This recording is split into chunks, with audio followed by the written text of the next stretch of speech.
And like, this is one thing that we missed or that we're going to miss. Like, and basically, in a nutshell, I'm telling my 6-year-old son that you're going to have to get over it.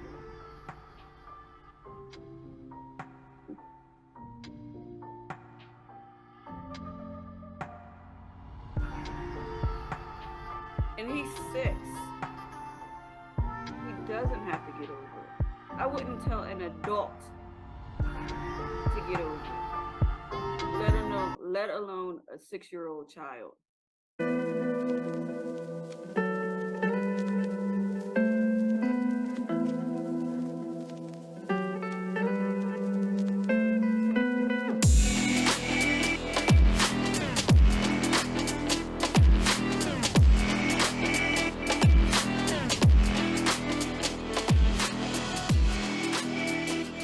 This is Shayla Renee with another episode of Take Back Your Life Conversations with Shay, where we help women overcome toxic thoughts, feelings, people, and situations by understanding their true identity in Christ so they can live a full and successful life.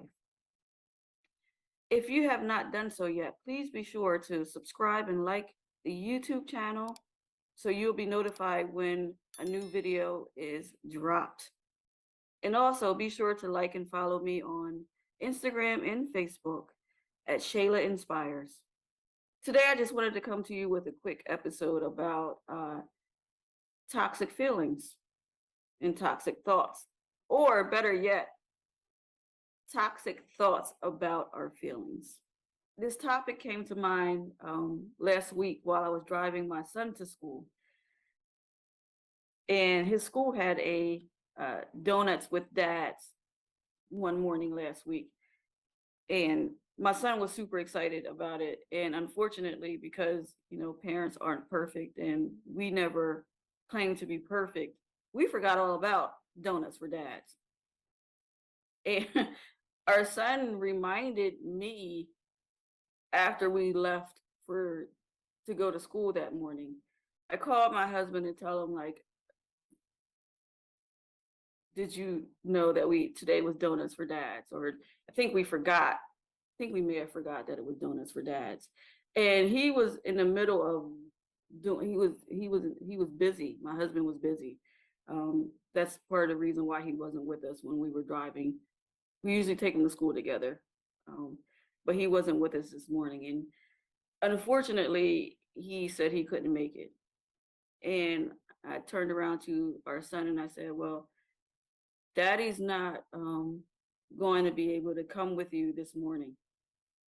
And our son was crushed. He was,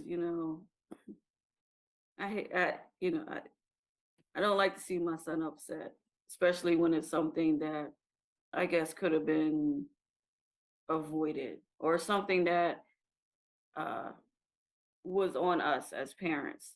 And he's crushed in the back of the car,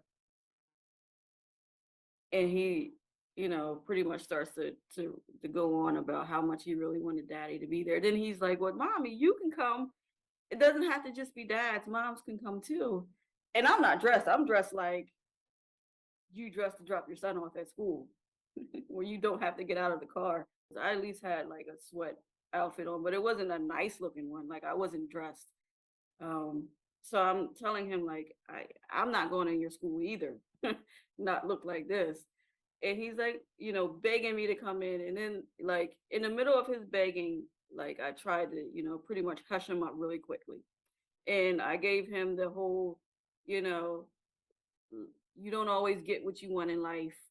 Um, Things happen that are out of our control. And we got to learn how to, like, navigate through situations where things happen that we don't want them to happen.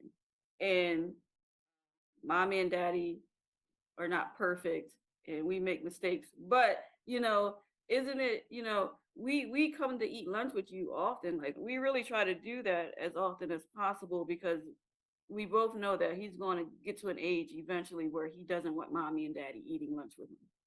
But now that he's at the point where he wants us there for lunch, and begs us to come for breakfast, like I'm gonna go as much as we possibly can. So I'm going off like, how many times have we come to have lunch for you? We've even come to have breakfast for you. We show up to all your school events and, the whole nine. And like, this is one thing that we missed or that we're going to miss. Like, and basically, in a nutshell, I'm telling my 6-year-old son that you're going to have to get over it.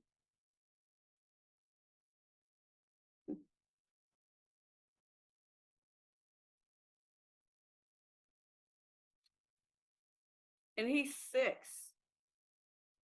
He doesn't have to get over it. I wouldn't tell an adult to get over it, let alone a 6-year-old child. But my response to him indicated that you need to get over it and get yourself together because I'm about to drop you off to school. And I'm not coming into school and daddy's not able to make it. And then God convicted me as I'm writing. I talk so much about recognizing and understanding your feelings. When I coach women, I'm like, telling them you're allowed to feel the way that you feel about any given subject, any given thing that happens in your life. You're justified in the feelings that you have. And I often, also go along with, eventually you got to process these feelings and you got to, make some decisions that are not emotional. But in a nutshell, you are allowed to feel the way you feel about life situation, life circumstances. I mean, God created us with feelings. So for me to tell a 6-year-old to stuff the feelings that you have down is unjust at the very least. And God convicted me when this little 15-minute drive that I take him to school. And I had to go back on what I was saying to him. And first of all, apologize to him for not recognizing that he feels sad for whatever reasons that he feels sad about us not being there. It doesn't matter how many times that we show up for him in his life. In this moment, he needed us and wanted us there, and we weren't going to be able to be there. And he's allowed to feel sad about that. And I want to talk about this because I know many of us may have grew up in an environment where we weren't able to really feel what we were feeling and understand what we were feeling in order to eventually process what we were feeling and grow into mature adults, right? I mean, for you, you tell me, like, if you grew up in a household similar to mine, where I talk about my mom being a strong single mom, raising 3 kids, you know, working hard to make sure that we had everything we needed and we had everything we needed and more. Like I was, pretty spoiled when I grew up. Like I had got a new pair of sneakers like every other week. And, the whole nine. I had a little arcade basketball thing in my basement, you know. So my mom worked hard to provide for us kids, is what I'm saying, for her children and her other family members. And I had a strong example of a grandmother who, you know, in the age where it wasn't popular for a Black female to own a home, my grandma owned a 6-bedroom house and she fought for that. And I remember hearing stories of when she went to go purchase another house and she almost had another house purchased in a different area where we grew up. And everything was done on the phone. And then they showed up to the house and they were denied the house because my grandma was Black. Yeah, that stuff happened to, my grandma. Like she was denied something because of the color of her skin. And I saw a strong woman battle through that and eventually buy a house that was much grander than the house that she first initially went to purchase. So I had like some strong people in my family that I was able to look up to and experience life with. And unfortunately, what came along with that strongness, that willing, that eagerness and that desire to strive for whatever success they deem, whatever they deem was successful, they couldn't do that if they wallowed in the feelings that came along with the life that they lived in. I mean, my mom grew up in the civil rights movement. How many of you have family members that grew up in the civil rights movement? How difficult it was for you just to be, a person of color. And then on top of that, how more difficult was it for you if you were a female person of color? And then on top of that, add I'm a single mom. I'm raising children on, without their father like in the picture now. I'm not going to get into um well, yeah, my dad wasn't in the picture all the time. I love my dad as much as I love my mom, and I learned a lot from my dad, but he wasn't always there. And I'm saying this to say that they had to push their feelings to the side and continue with life. So when it came to me as this young kid growing up, not knowing who the heck I was in life and not knowing the type of person that I was, not knowing where life was going to take me. And then on top of that, add the fact that I was, the youngest child. And I also was given almost everything that I wanted. So I was kind of spoiled. So I got all these mixtures of things going on, this whirlwind of things going on in my life. With all that going on, I wasn't able to feel sad for anything. Like because I because my mom worked hard to provide and she provided for us and gave us a lot. And with the help of, my grandma and other family members, like we were pretty well off.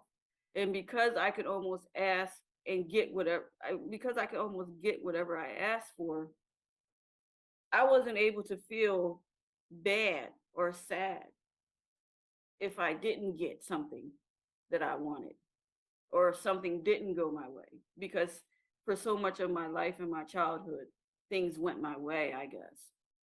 And I realized as an adult in that very parenting moment when I'm driving my son to school, and some of you may be able to relate, some of you may have grown up in a certain environment where life was so fast paced and so, you had to strive, you had to watch your parents and your loved ones strive for everything that they got. And they didn't have time to sit back and assess how they felt about things. You may be able to understand like how I felt at the moment when I'm telling my son basically to get over the feelings that he felt about neither me or his dad being able to go to school that morning for donuts with dads. I remember one particular story, one particular moment in life where I'm a huge, I was a huge, huge basketball fan when I was younger. And I really, when I was in elementary and middle school, I really admired the varsity players of our high school, the varsity girls varsity basketball team. And I, tried to go to as many games as possible. And I remember there was one game I wanted to go to where they played their rival um, school, their rival team.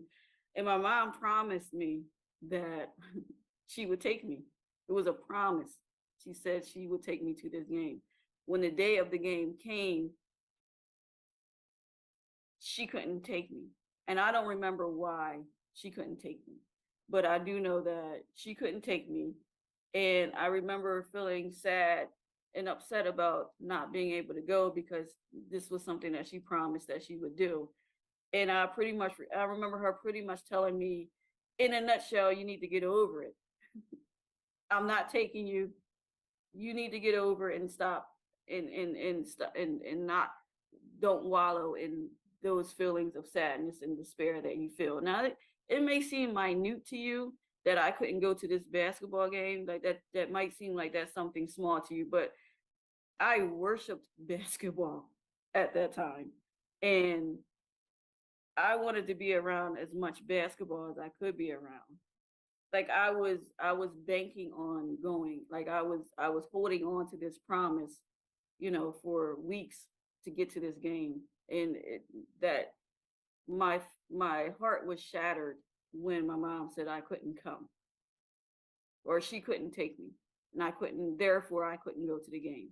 And then not only was my heart shattered that I couldn't go, it then was shattered even more when I was told to like suck it up and get over it.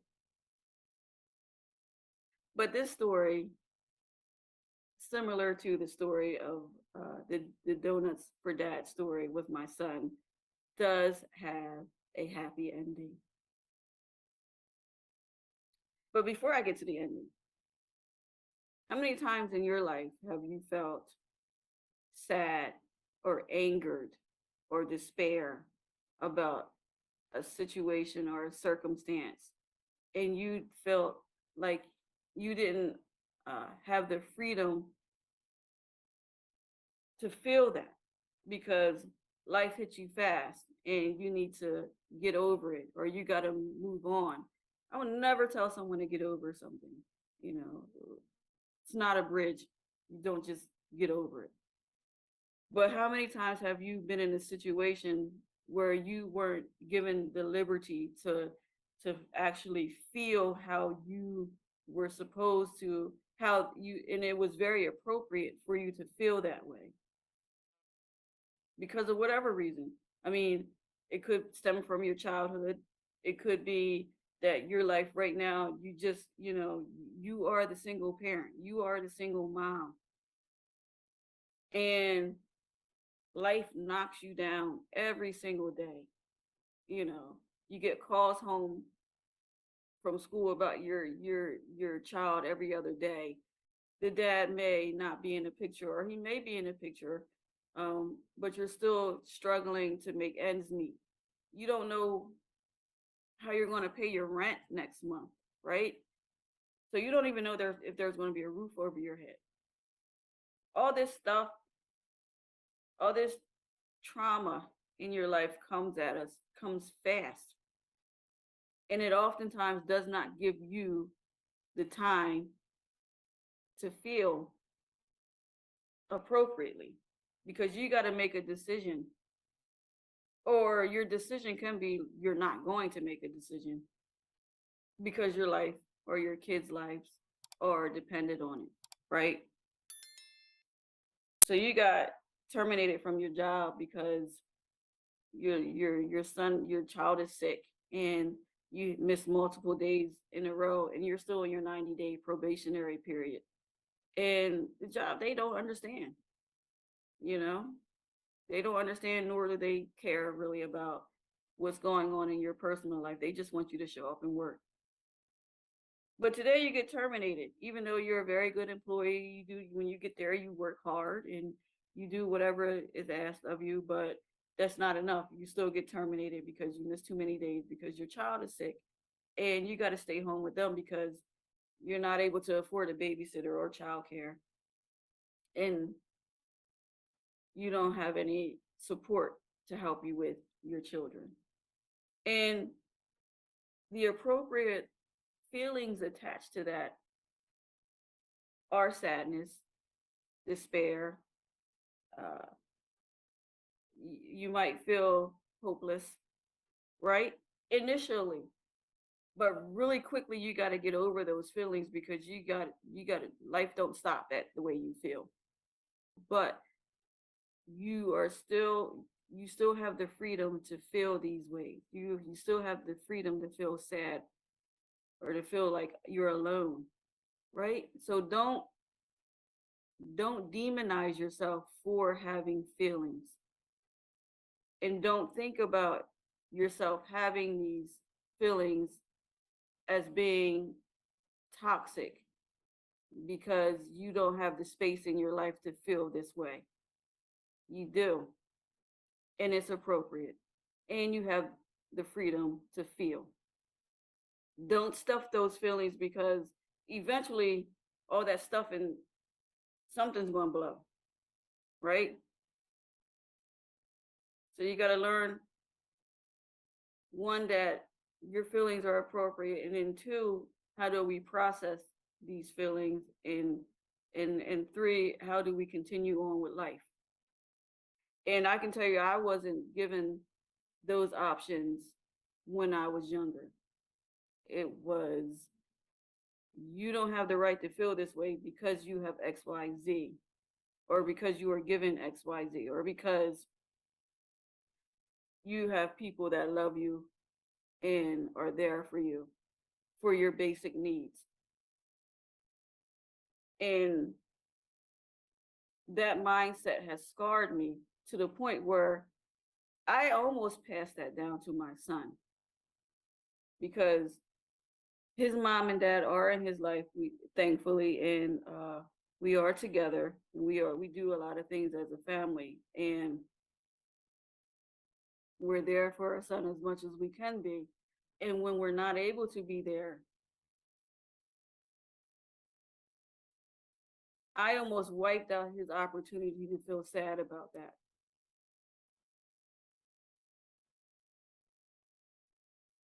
And in doing so, eventually leads to him not being able to process his feelings because he doesn't even know how to feel. I had to go through years of even understanding appropriate feelings because I didn't know how to feel about things that happened, because I was, you know, instructed to stuff some things or instructed to get over some things. And I don't want that for my son. And I don't want that for you. And I told you that both of these stories have happy endings. And they do. For me, my happy ending was I got to go to the game. I was super excited about that. My dad took me to the game with one of my cousins. And that was excitement for a whole different reason, because my dad wasn't around all the time. So for him to show up at this moment where I really, really needed a mom or dad felt awesome. And I got to go to the game, and I remember that game. One of our players, one of our best players, got hurt like the first play and was pretty much out for the rest of the season. But I got to go. I got to be there, and I got to spend time, most importantly, with my dad, because I loved my dad, and it was awesome to be around him um, there. So that was a happy ending. And my son also, you know, as God was convicting me, he was also making way for my husband to get himself together like really quickly and beat some traffic to get to the school to have donuts with his son. And if you can see a picture of how happy my son was, you would understand, you know, it's one of the moments of being a parent that you really, you relish in. But between from being home, starting off at home that morning, taking my son to school and getting to school, like there was a moment of conviction and a moment that I had to take back my life from a toxic thought or toxic thoughts about feelings and the freedom of having feelings, even if even if these feelings are sadness, right? And I apologize to my son, and I let him know, like, it's okay for you to feel sad. I get it. You're sad. Mommy's sad that we're not able to come. And at this point, though, I kind of knew that my husband was going to try to make his way there, but I didn't tell my son, because just in case. Traffic's crazy here, around the beginning of like early school time, so there could have been a chance that he didn't make it. I didn't want to get my son's hopes up that he will see his dad and he wouldn't make it. So I didn't tell my son. Nutshell, didn't tell my son his dad was coming, but I did let him know that mommy and daddy were sorry that we muffed on this, right? And it was okay for him to feel sad about this situation. And he can feel it. Like, I want you to feel all the sadness. If you got to cry, like I almost feel like crying now telling the story, and I, feel a little whatever. But you can feel all these emotions that come along with sadness, right? In his 6-year-old mind, I'm sure he felt some despair, and I'm sure he felt lonely, because as we pull up to the school, you see all these cars parked, and dads and some moms even getting out the cars with their kids to go in and have donuts. And he's looking and he sees this, and it's just piling on. Like, he's still like begging me to come in to have donuts with him, because everybody else in his mind, everybody else is going to have someone there with them, and he was going to be alone. And I wanted him to know that you can feel those things. Go ahead and feel those things. However, I'm not going to tell you to get over the way you feel, but I don't want you to let these feelings of sadness and loneliness dictate your behavior in school. So they don't dictate how you approach your teacher. They don't dictate whether or not you want to listen to the authority figures in your school. They don't dictate how you treat your friends and classmates. These are your feelings, and we're going to learn how to work through them. And it's going to take a while. He's 6, and I got to keep telling myself he's 6. But these feelings don't change who you are, and change the way you behave and your character. So go ahead and feel the way you feel, and I understand, because I feel sad too. I really felt sad that he felt that we were, initially going to miss out on this. But your feelings don't dictate who you are, but you have the freedom to feel however you want to feel about a situation. Now, I often like to tell my ladies, go ahead and feel it, but don't stay there. But I'm not going to tell my 6-year-old that. He'll get that as he grows up. But you listening, yeah, go ahead and feel that, but don't stay there. Don't let that dictate, the rest of your life. Because if we let our feelings, however they are, whatever they may be, but even if they're like, especially if they're like sadness and despair and loneliness, those feelings can consume us if we don't learn how to work through them, and we don't not get over those feelings, but move through them and continue on with life, because your life depends on it, right? And if you're a mom, your kids' life depends on it. And if you're not a mom, the people around you, their lives depend on that. So I just wanted to come to you really quick, just to talk about the toxic thoughts that we have about feelings, and everything that we can learn from a 6-year-old. So that's it for this episode of Take Back Your Life, Conversations with Shay, where we help women overcome toxic thoughts, feelings, people, and situations. by understanding their true identity in Christ in order for them to live a full and successful life. Until next time, be blessed.